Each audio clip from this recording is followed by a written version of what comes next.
যুক্তরাষ্ট্রের উইসকনসিন অঙ্গরাজ্যের মিলওয়াকিতে রিপাবলিকান দলের জাতীয় সম্মেলন চলছে। সম্মেলনের সবশেষ খবর জানাতে যুক্তরাষ্ট্রের নিউ ইয়র্ক থেকে যুক্ত হচ্ছেন সহকর্মী হাসানুজ্জামান সাকি। সরাসরি যাচ্ছি তার কাছে। ধন্যবাদ।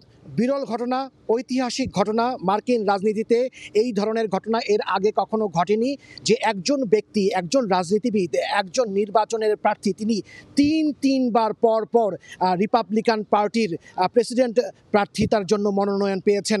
কিছুক্ষণ আগে উইসকনসিনের মিলওয়াকিতে যে রিপাবলিকান পার্টির জাতীয় কনভেনশন চলছে, সেই কনভেনশনের শুরুতেই ভোটাভুটি হয় এবং সেই ভোটাভুটিতে সাবেক মার্কিন প্রেসিডেন্ট ডোনাল্ড ট্রাম্প তিনি তৃতীয়বারের মতো দলের প্রেসিডেন্ট প্রার্থিতা চূড়ান্ত করেছেন।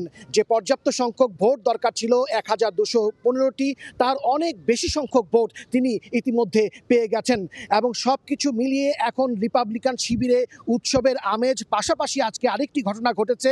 ডোনাল্ড ট্রাম্প তার রানিং মেট অর্থাৎ ভাইস প্রেসিডেন্ট কে হবেন তার নাম প্রার্থিতা ঘোষণা করেছেন।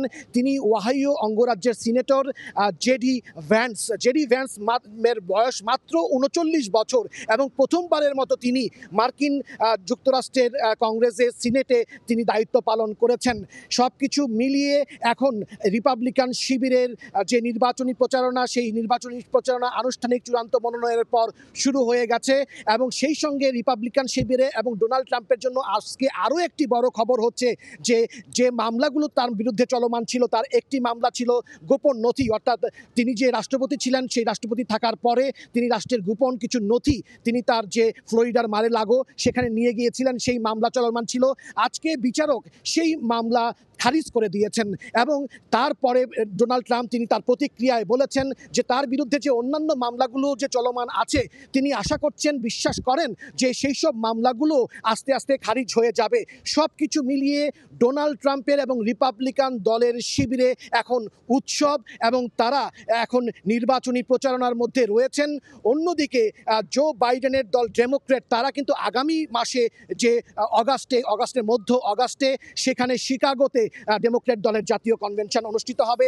সেই কনভেনশনে কি হয় সেটিও কিন্তু দেখার মতো বিষয়, কারণ ইতিমধ্যে ডেমোক্র্যাটদের শীর্ষ অনেক নেতারাই এবং শীর্ষস্থানীয় অনেক রাজনীতিক, অনেক বিশ্লেষক জো বাইডেনকে তার প্রার্থিতা প্রত্যাহার করে নেওয়ার কথা বলছেন। সব কিছু মিলিয়ে মার্কিন রাজনীতিতে এবং নির্বাচনী আবহ তৈরি হয়ে গেছে। উত্তাল এখন পুরো দেশ, নির্বাচনমুখী এখন পুরো দেশ। যে নির্বাচন অনুষ্ঠিত হতে যাচ্ছে এই বছরের অর্থাৎ চলতি বছরের নভেম্বরের 5 তারিখে। এই ছিল আমার কাছে উইসকনসিনের মিলওয়াকি শহরে রিপাবলিকানের যে জাতীয় সম্মেলন 4 দিন ব্যাপী চলছে, সেই 4 দিন ব্যাপী সম্মেলনের প্রথম দিনের সর্বশেষ।